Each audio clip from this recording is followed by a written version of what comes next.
Aryan Praveen K രചനയും സംവിധാനവും നിർവഹിച്ച് വിഷ്ണു വിശാൽ, ശ്രദ്ധ ശ്രീനാഥ്, ശെൽവരാഘവൻ തുടങ്ങിയവർ അഭിനയിച്ച ഈ തമിഴ് ത്രില്ലർ സിനിമയെ കുറിച്ചാണ് ഇന്ന്.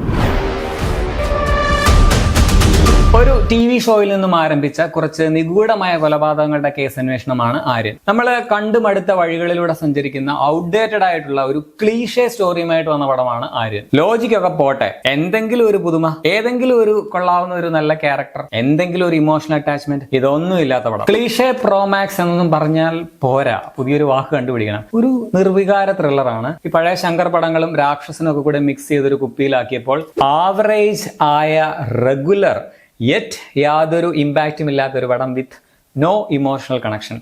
അതാണ് ആര്യന്റെ ഫുൾ ഫോം. രാക്ഷസിന് ശേഷം വിഷ്ണു വിശാലിന്റെ വക ത്രില്ലർ എന്ന ടാഗ് ലൈനോടെ വന്ന പടമാണെങ്കിലും വിഷ്ണു വിശാലിന് പോലും രാക്ഷസിനെ പോലൊരു പടം ഇനി ചെയ്യാൻ പറ്റില്ല എന്ന് അടിയുറപ്പിക്കുന്ന തരത്തിലാണ് ഈ പടം ഒരുക്കി വെച്ചേക്കുന്നത്. പടത്തിലെ യാതൊന്നുമായിട്ട് നമുക്ക് യാതൊരു വിധത്തിലും റിലേറ്റ് ചെയ്യാൻ പറ്റുന്നില്ല. എന്തെങ്കിലും ഒരു പോയിന്റ് പടം പറയാൻ ശ്രമിച്ചത് ഇതിന്റെ ക്ലൈമാക്സ് നോട്ടിലാണ്. പക്ഷെ അതുവരെ എത്തുമ്പോഴേക്കും നമ്മുടെ ക്ഷമയൊക്കെ തീർന്ന് നമ്മൾ പ്രേക്ഷകർ മടുത്തിട്ടുണ്ടാകും. അതുകൊണ്ട് യാതൊരു ഇമ്പാക്റ്റും അത് നൽകിയില്ല. ഇനി പറയുന്നതിൽ കുറച്ച് സ്പോയിലേഴ്സ് ഉണ്ടാകാനുള്ള സാധ്യത ഉണ്ട്, ഓർക്കുക. തുടക്കം തന്നെ പിഴച്ചു എന്ന് പറയാം. തമിഴ്നാട് മുഴുവൻ കണ്ടുകൊണ്ടിരിക്കുന്ന ഒരു ലൈവ് TV പ്രോഗ്രാം. ആരാണ് ഈ 2025 ഇങ്ങനെ എപ്പോഴും TV കണ്ടുകൊണ്ടിരിക്കുന്നത്? TV മാപ്സും ഒക്കെ ഹാക്ക് ചെയ്ത് അനൗൺസ്മെന്റ് ആയിട്ട് വരുന്ന ഒരു വില്ലൻ. ഇതിൽ ആകെ ഒരു വെറൈറ്റി എന്ന് പറയാനുള്ളത് ഈ ഒരു വില്ലൻ ക്യാരക്ടറിന് തുടക്കത്തിൽ സംഭവിക്കുന്ന ഒരു കാര്യമാണ്. ബാക്കിയൊക്കെ ത്രില്ലർ ആക്കാൻ വേണ്ടി ഉണ്ടാക്കി വെച്ച കുറച്ച് സംഭവങ്ങളാണ്. ഒട്ടും നാച്ചുറൽ ആയിട്ട് അല്ലെങ്കിൽ റിയലിസ്റ്റിക് ആയിട്ട് ഒന്നും ഫീൽ ചെയ്യുന്നില്ല എന്നുള്ളതാണ്. പടത്തിലെ ഒരു ക്യാരക്ടറിനോടെങ്കിലും നമുക്കൊരു ഇഷ്ടം.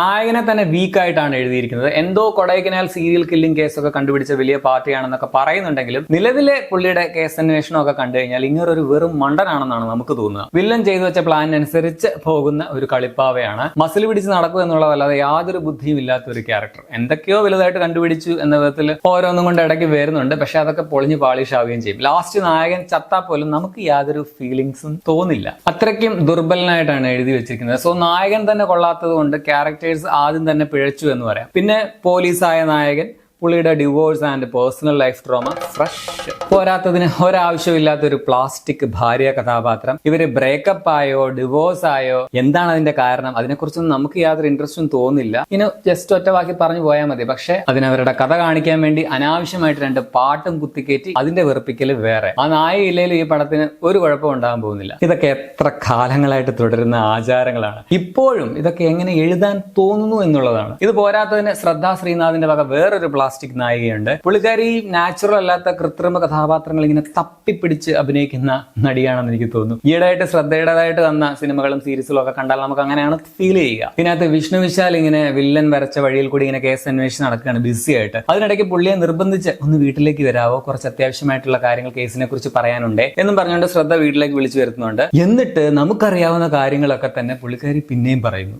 എന്തിന്? അങ്ങനെ ഒരു സീനിന്റെ ആവശ്യം തന്നെ ഇല്ല. ഈ സ്റ്റൈല് മാത്രമുള്ള മര്യാദയ്ക്ക് ജോലി ചെയ്യാൻ അറിയാത്ത നായകനെ വിളിച്ച് ഇങ്ങനെ ബുദ്ധിമുട്ടിക്കേണ്ട വല്ല കാര്യമുണ്ടോ? പിന്നെ കൺമുമ്പിൽ വെച്ചിട്ട് ഒരാൾ മരിച്ചു. അത് മുമ്പിൽ കണ്ടതിന്റെ യാതൊരു ട്രോമയോ ഫീലിങ്സോ ഒന്നും ഇല്ലാത്ത ഒരു ക്യാരക്ടറാണ് ഈ ശ്രദ്ധയുടെ നൈന എന്ന് പറഞ്ഞ നായിക. പടത്തിന് ഒരു നിർവികാരത നമുക്ക് മൊത്തത്തിൽ ഫീൽ ചെയ്യുന്നത് പോലെ ഇതിലെ എല്ലാ ക്യാരക്ടേഴ്സും അവരുടെയൊക്കെ പെർഫോമൻസും ഒക്കെ ഇങ്ങനെ യാതൊരു വികാരങ്ങളും ഇല്ലാതെയാണ്. ശെൽവരാഘവൻ, മാല പാർവതി, കരുണാകരൻ, സായി റോണക് തുടങ്ങി കുറെ താരങ്ങളൊക്കെ പടത്തിലുണ്ടെങ്കിലും പ്രോപ്പറായിട്ട് എഴുതിയ ഒരു നല്ല കഥാപാത്രം പോലും ഇല്ല. ഇതൊക്കെ പോരായിട്ട് വില്ലൻ പോലും അല്ലാത്ത സഹവില്ലൻ, അല്ല സഹവില്ലന്റെ സഹവില്ലനായ ഒരു സഹ, അങ്ങനെ ഒരു ക്യാരക്ടറാണ് ബൽറാം എന്ന് പറഞ്ഞൊരു വില്ലൻ. പുള്ളിയാണ് നായകനെ കൊല്ലാൻ വേണ്ടി ഗുണ്ടകളെ വിട്ടുള്ള വെറുപ്പിക്കൽ വേറെ. ഇതൊക്കെ എന്തിനാണോ ആവൂ. ജിബ്രാന്റെ മ്യൂസിക് ജസ്റ്റ് ഓക്കെ ആയിരുന്നു. DOP ഹരീഷ് കണ്ണനാണ്. എഡിറ്റിംഗ് സാൻ ലോകേഷ് ആണ്. എടുത്തു പറയാനായിട്ടൊന്നുമില്ല. ചുരുക്കത്തിൽ ഈ പടം പോലെ ആണ് എന്ന് പറയാം. രാക്ഷസനെ പോലെ ആക്കാൻ നോക്കി, ശങ്കറിനെ പോലെ ആകാൻ ശ്രമിച്ചു. ശങ്കറിന് തന്നെ ശങ്കറിന്റെ പടം ഇപ്പൊ ക്ലീഷേ പ്രോമാക്സ് ആയിട്ട് തോന്നി തുടങ്ങിയിട്ടുണ്ട്. അപ്പോഴാണ് പുള്ളിയെ പോലെ പടം ഉണ്ടാക്കാനായിട്ട് ശ്രമിക്കുന്നത്. അതോടൊപ്പമാണ് ഈ തമിഴ്നാട്ടിലെ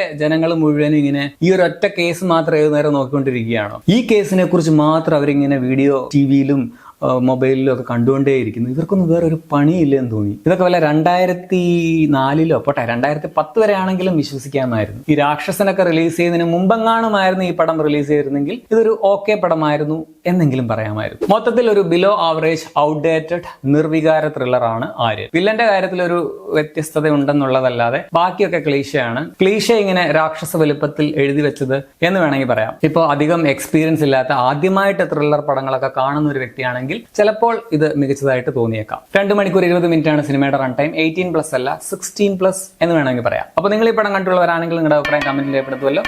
ശരിയാണ്.